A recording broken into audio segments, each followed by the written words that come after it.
For this class, we've looked at a ton of research stating the benefits of using pop culture in the classroom, with a few of the articles even giving practical ways to do this. All of this is great, but what I was really interested in was finding more of these specific ideas. My certification is English, so in my research I focused on ideas for the ELA classroom. And then to further narrow my topic, I wanted to find ways specifically to target adolescents in urban settings. So my topic is using popular culture to engage urban youth, practical applications for the ELA classroom. A few of the mediums I found are street fiction, rap albums, hip-hop lyrics, and personal videos. All of these might work for teaching any population of students, but the articles I read helped to explain why these work specifically for urban youth, and how they were employed in real classrooms. Let's look at each of these four mediums individually.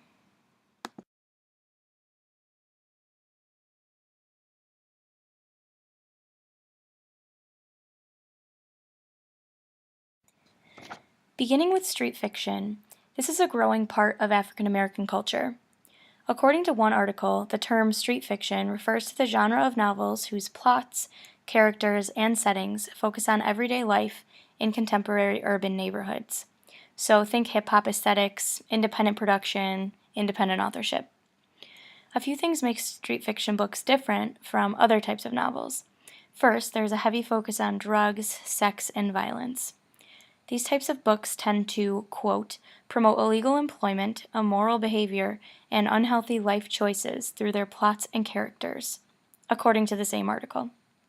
Secondly, these books have multiple allusions and direct references to popular rap songs, artists, fashion items, and so on. It's part of the Black experience as a lifestyle. Along the same lines, many authors of street fiction actually tend to be incarcerated while writing their novels. That's mainly men. But African American women are the primary authors of street fiction. This genre has also thrived without the support of mainstream publishing houses. And much of the success of these types of books is because rap artists and other famous African Americans push for their circulation. The article states that grammar and syntax errors as well as narrative inconsistencies are commonly found in these types of books. Okay, so really, because of the graphic nature of the content of these books, the notorious reputations of the authors, the poor editing skills, why bother trying to incorporate street fiction into the classroom? Well, actually, that's easy. This is what kids are already reading anyway.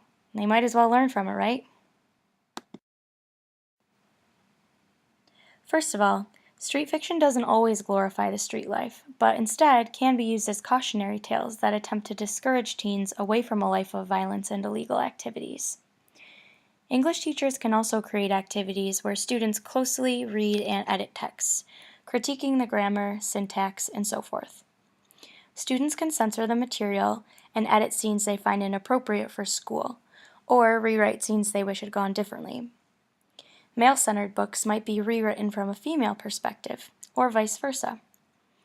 Important issues such as class, race, poverty, drugs, consumerism, gender, sexuality, yada yada, can be explored through literature like street fiction.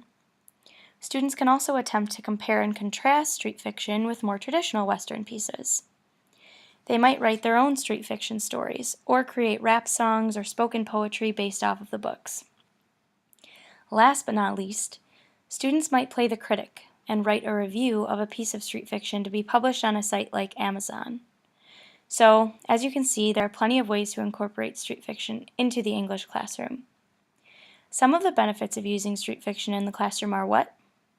Well, the article, quote, improving outcomes, engaging students, fostering community, and developing critical consciousness among the students. Seems worth it to me.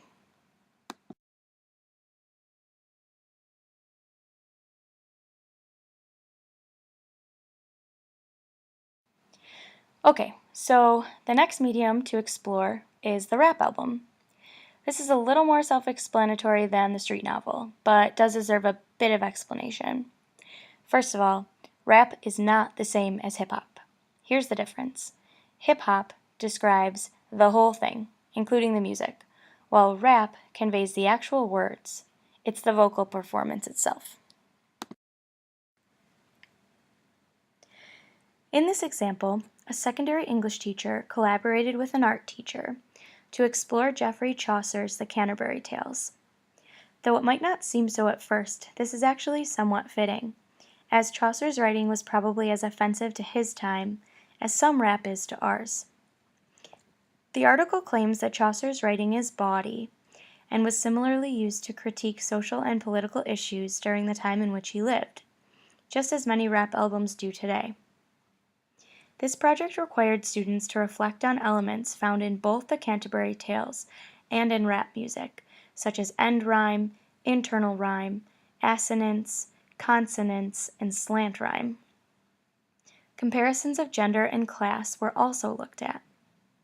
After successfully making it through an abridged version of Chaucer's piece, students were asked to create their own raps based on ideas found in Chaucer's. When completed, the students brought their poems to art class and made manuscripts out of them.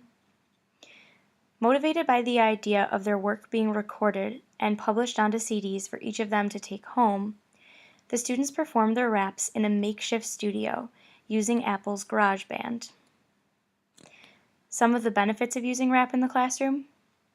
According to the article, quote, rigorous composition, well-rehearsed oral presentation, enthusiastic performance with an audience of peers, and the lasting recurrence or replaying of their raps on portable music players.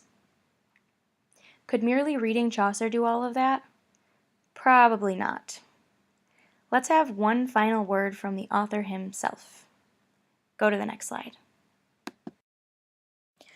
Stick with me, as this is kind of long, but so good. To separate the two is to create the illusion that schooling and pop culture are unrelated. This belief can then prevent an educator from using a medium such as rap in a serious way in the classroom. Schooling can, in fact, intellectualize popular media. Instead of schooling that takes students who are perfectly street smart and exposes them to the life of the mind in ways that make them feel dumb, incorporating pop cultural media can reveal the best of students' intellectual and creative potential, especially when we use the canonical to explore the popular, rather than using the popular to hook students.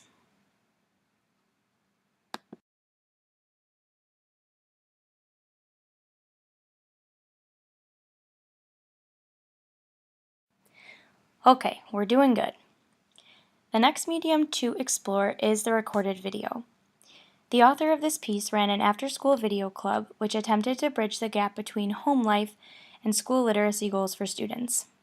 She says about media production that it, quote, requires a variety of high-level literacy competencies that parallel many required for traditional print-based literacy, and that the idea of video as a medium that is highly familiar, intuitive, and part of the daily lives of young people positions video consumption and production as everyday text.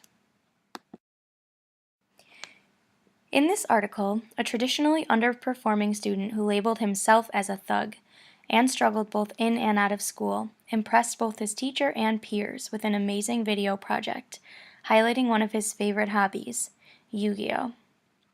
So, what are the benefits of using film in the classroom? The author describes pop culture as being highly underutilized, as this particular project gave our student the opportunity to be highly organized, self-confident, caring, and capable of demonstrating high-level literacy skills. Once again, this all seems more than worth it to me.